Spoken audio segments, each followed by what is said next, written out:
All right, welcome back to the Nexus Podcast. We're here at Black Hat in beautiful Las Vegas. Nice and cool here. It's Salvatore Gariuolo, Senior Threat Researcher at Trend Micro, joins me today. We're going to talk about safe EV charging, and in particular the ISO 15118 standard that is meant to create a trusted environment for electric vehicle charging.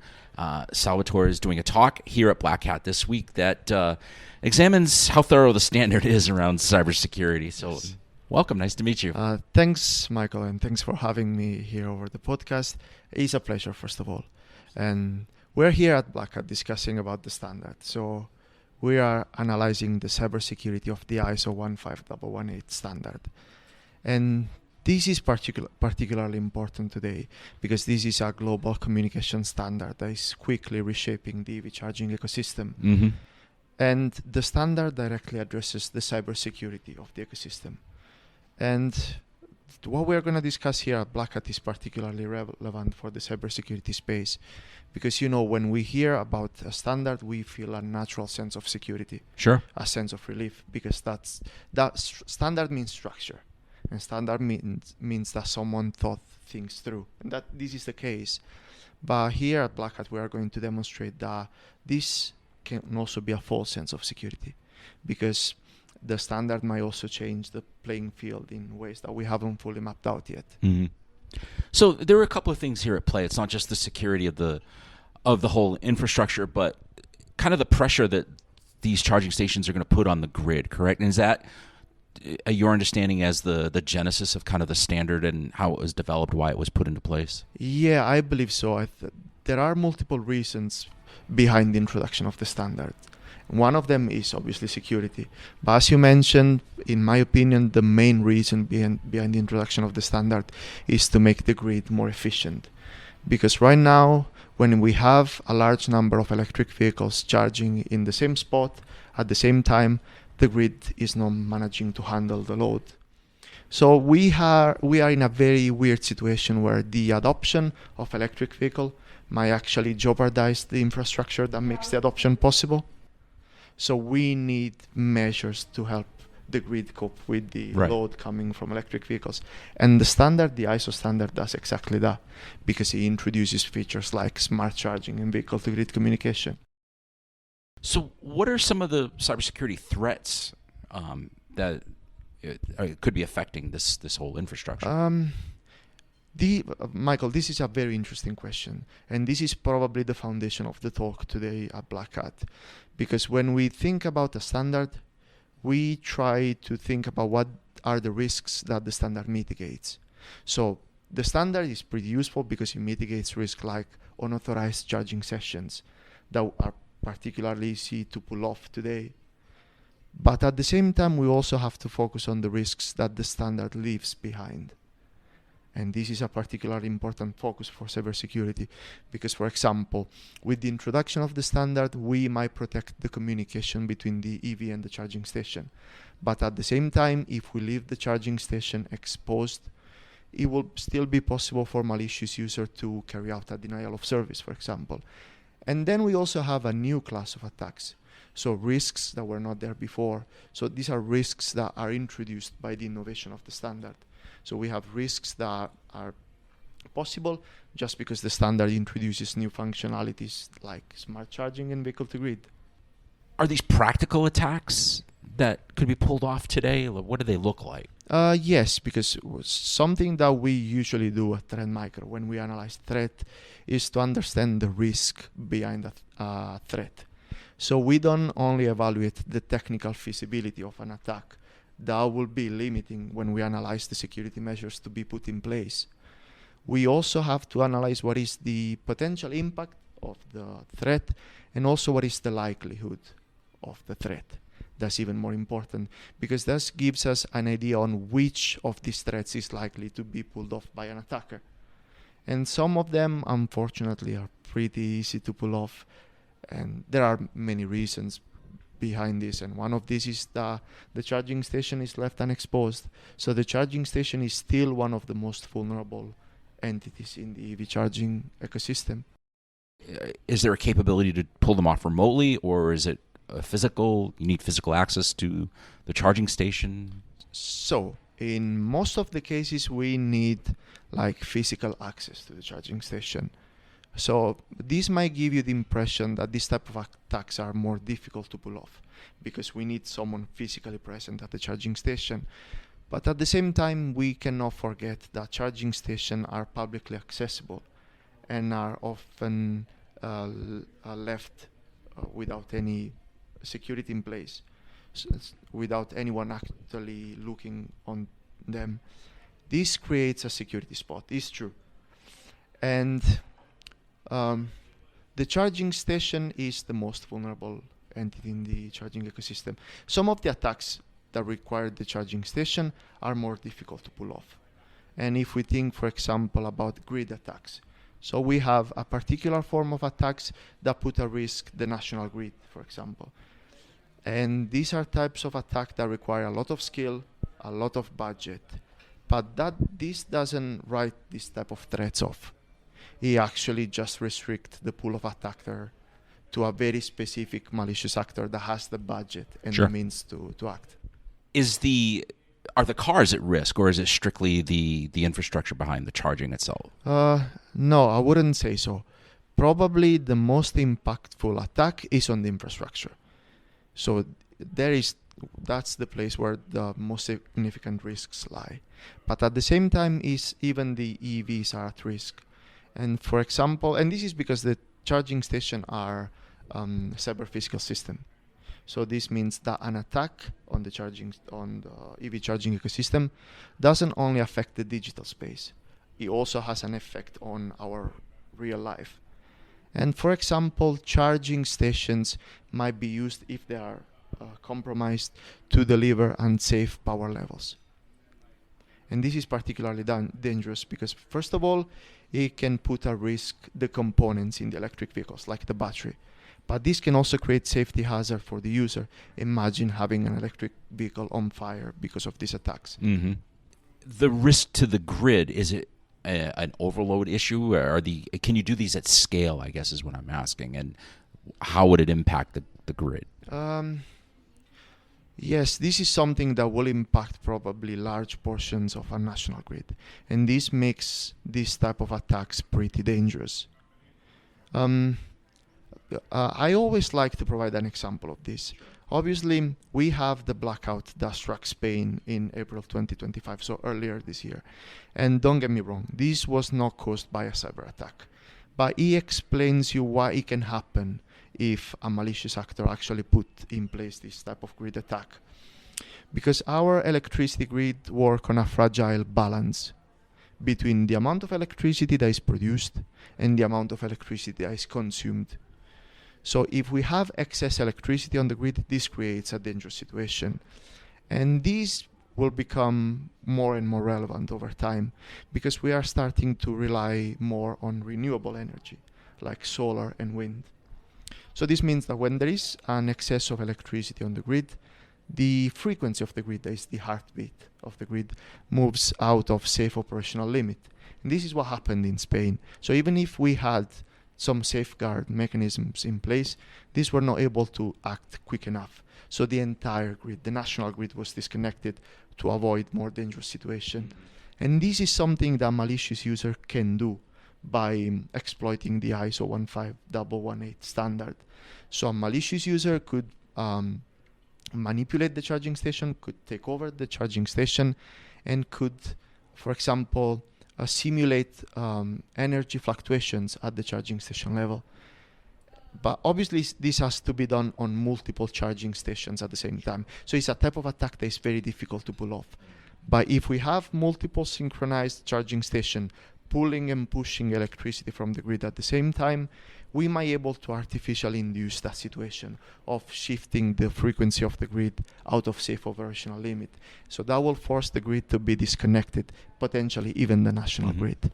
And are you talking about, for example, exploits of software or firmware vulnerabilities, or are you just talking about like the installation of some kind of malicious code? What? So we said so far that the charging station is the entry point for most of the attacks. And this is clear today because we have recent audits demonstrating that, for example, we still have charging stations that are built with off-the-shelf components like Raspberry Pi. Some of them still leave open debug ports, open maintenance interface. Some of them have unsecure remote path access. And we said at the beginning of this conversation, the charging station is publicly accessible. So this means that a malicious user could simply go there and physically tamper with the hardware. And once you get control of the access to the hardware of the charging station, a malicious user could, for example, upload a modified version of the kernel, a modified version of the operating system, and then it will escalate privileges to gain full root access. Yeah. So once that is done, it's pretty easy to pull off any attack on the charging station level. Have there been attacks? Because I'm looking at this from the outside. This is not an attack vector I would consider off the top of my head. So, fortunately, we didn't see this type of threats happening yet, but we will likely see it. And this is because for a malicious user, there are easier ways to pull off an attack. Because when we do this type of analysis at Trend Micro in the research team, we always need to consider that a malicious user has a business model as well. So for a malicious user, the attack path to follow is probably the easiest one and the one that guarantees the highest return of investment. So far, we still have charging station that allows charging session to be initiated with physical tokens. So that's way more remunerative for the attacker than probably deploying a denial of service attack. So we didn't see them happening yet. But when the business model behind this attack will start making sense, this will become probably on top of priority. Mm-hmm. And do you imagine it being like a denial of service issue or an extortion kind of issue, like I can shut down X number of chargers? Yes. I still believe that the denial of service probably is the least relevant in this sense, because as we said, it doesn't guarantee the high return of investment. It's probably just to attack the reputation of the charging station. So it's a more subtle manipulation. But probably I see the charging station to be used to pull off more dangerous attack. Like we said, one of the attacks might be the battery health degradation. Mm-hmm. For example, right now we have that the electric vehicles can only pull electricity from the grid. But through the introduction of the ISO 15118 standard, we will have vehicle-to-grid communication. So this is a new functionality that allows the vehicle not only to pull electricity from the grid, but also to push it back. So this means that if we have a vulnerable charging station, a malicious user could force the electric vehicle into continuous cycles of charging and discharging. And this will have a significant impact on the owner of the electric vehicle, because this will degrade the health of the battery. And the battery right now accounts for 30 to 40 of the price of the electric vehicles. So if we imagine this happening in the future, maybe a malicious user will be able to tarnish the reputation of the charging point, and no one will decide to charge at that charging station anymore. So it's that creation of that two-way channel, so to speak, right? That's a problem, a potential problem. Yeah, that's one of the biggest problems that we envision in the next 3 to 5 years. So let's spend the rest of the time talking about the standard itself. I know that it introduces some security features that are meant to help. What's in the standard that, in terms of cybersecurity and some of the recommendations it makes there? So the ISO standard has a very specific focus on the cybersecurity of the EV charging ecosystem. And we have to mention that, but we will go back to this later, because the ISO standard only focuses on the communication link between the electric vehicle and the charging station. So everything that is passed behind the charging station is not a focus of the standard. So this might probably lead you to a new question for me. It's like, but we've been discussing so far about vulnerability at the charging station level. Right. I have to be clear, because the charging station is by design out of the focus of the ISO standard. The ISO standard only focuses on the communication link between the EV and the charging station. But the standard makes an assumption, and it's a very dangerous assumption. The standard assumes that the charging station are secure entities. And this is, as we've seen, is an assumption that can backfire. But the focus is on that specific communication link. And would the security of the charging station come under kind of that governance of that standard body, or should it be someone else? We hope that the charging station will be covered by any of the standard. Not necessarily the ISO 15118 standard, but it has to be covered. And this is something that we identified in our research. When we try to protect an entire ecosystem, like the EV charging ecosystem, we cannot rely on a single standard, that's obvious. We rely on a web of standards. But the risk lies here, because when even one single element of the ecosystem is left out of one of the standards, the security of the entire ecosystem is at risk. So this type of research is actually to push policyholders to realize that the charging station has to be secured. And I mean, there are some interesting security recommendations like PKI and TLS to secure the data exchanges. But again, if the charger is left exposed, it kind of renders it useless. Yes, and this is one of the examples I like to provide when this topic comes up. Because we have the PKI, the public infrastructure. So this means that today, all the information that is needed to authorize the charging session and to authenticate the vehicle come from the vehicle itself. So this means that some of the attacks are not possible anymore, because a malicious user, for example, cannot skim a credit card anymore, cannot steal or clone a physical token.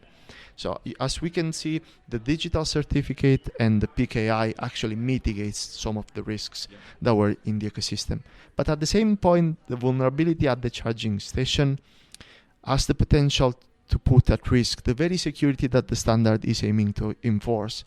Because, for example, the standard, the ISO standard, lacks a mechanism for charging station to synchronize their clock with a trusted time source.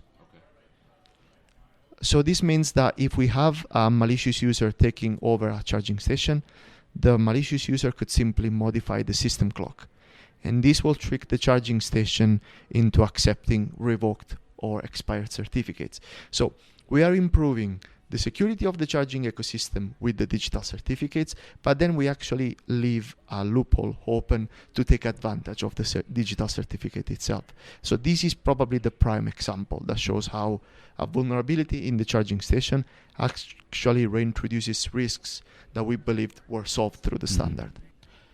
Sounds like someone needs to speak to the vendors of these charging stations. Oh, yes, I believe so. Even if probably is not only the charging station manufacturer. This wouldn't be fair for the ecosystem, because in order to achieve true security, we need cybersecurity measures in place at all the level of the ecosystem. So yes, the most vulnerable entity remains the charging station, but at the same time, we also need cybersecurity measures at the e-mobility service provider level. We need cybersecurity measures at the EV OEM level, and obviously also cybersecurity measure at the grid operator level. When you see these shortcomings, do you just kind of assume that it's very early in this entire kind of environment and these protections are coming, or should we be better at this point? I think we should be better at this point, because something that usually happens is that we realize that a risk is there when it's too late, when that situation has already created damage. And this is why we move ahead with this type of proactive security today, even at Trend Micro, because we are trying to anticipate the risks before a malicious actor goes there. This is actually one of our main missions. So how do we fix this? Is it a matter of going back to the vendors, or is it ISO and the next iteration of this standard? Where does it have to happen? How does it happen? I think this is something that it should happen on both levels, because this is the reason why we have policies and standard in the first place, because we have to provide guidelines to the vendor to implement cybersecurity measures. So I will say that probably a modification of the standard or an introduction of new standards to close the loopholes is very important. But this is something that already happens because, for example, for the ISO 15118 standard, we already have 2 revisions. So a first version introduced in 2014 and a second version introduced in 2022. Sometimes they improve the security. In some edge cases, they actually make it worse, but that's another topic. And at the same time, when we also need action beyond compliance. So we realize that the standard should provide guidelines, but sometimes the standard is not enough. So every stakeholder in the field should sit down, come together, and understand what are the cybersecurity measures to be implemented before those provided by the standard. Are there cybersecurity experts like yourself involved in these iterations of these standards as they come up? I believe so, because one of the main approaches of the standard is to gather cybersecurity experts to provide help to put the standard in place. But this is what we are discussing today is probably part of the process. We put the standard in place. We realize that there are loopholes to be fixed, and we will have to get them fixed. And so, what improvements would you like to see in the standard? What do you think needs to happen? We said that before, and I think the first entity to be addressed has to be the charging station. Because right now we believe that the charging station is a trusted entity in the ecosystem, and we said that is not. So we will have to implement cybersecurity measure at the charging station level, first of all. And this means implementing probably different levels of security there. So first of all, we have to implement tamper-resistant hardware. We need to make sure that the malicious user cannot physically tamper with the charging station. But we also probably need cybersecurity measures beyond that as well. It might be useful to have an intrusion detection system, so we will be able to realize if actually a charging station has been taken over by an attacker. And at the same time, we also need some mechanisms to validate the integrity of the software. So if someone is actually able to take over the charging station by physically tamper with it, we need to be able to understand if the software has been modified. Because right now, the charging station can behave maliciously, and we have no way to detect it. I would imagine the vendors would push back a little bit, so that this would be expensive to add all of this security. I will believe so. It is not to me to comment on that, but Yeah, yes, exactly. I will believe so. What motivated you to look at this aspect of cybersecurity research? Certainly, you don't hear a lot about it. No, but this is actually one of the main objectives of our research team, because I'm part of a research team that is called FTR, Forward-Looking Threat Research, as we said before. So our mission is to look a little ahead. We like to anticipate threats before they happen. And I've been focusing on mobility for the last 5 to 6 years. And right now, I believe that this is the right moment to look at the EV charging infrastructure. Because this is something that we can see in our real life. The adoption of electric vehicles is ramping up. It might slow down somewhere in certain period of time, like it's happening in the US right now. It happened in Germany last year. But the electric vehicle numbers are increasing. So this type of analysis of the ISO standard will become relevant. And this is why we decided to look at it right now. Yeah, I know a large part of my audience does cyber physical systems security, and just I'm curious, just your kind of impression of just the general state of CPS cybersecurity overall. I know a lot of my audience is probably on the industrial healthcare side, but a lot of manufacturers and so forth. Are you seeing common cybersecurity issues around these systems or vulnerabilities? Yes, we see patterns there. But probably the most important comments I can provide you on this is that the focus is shifting. We are moving from protecting purely digital systems to protect cyber physical systems. So this adds a new layer of complexity. I probably cannot go into the details of the vulnerabilities in this space, but if before a potential attack had only an impact on the digital space, for example, leaking the information about the user, now the cyber physical space is introducing new risks, because it's not only in the digital space, we are actually putting risks the safety of the user dealing with our reality, with our systems. All right, Salvatore, thank you so much for coming on the podcast. Appreciate it. Thanks again for having me. You bet. Great to meet you.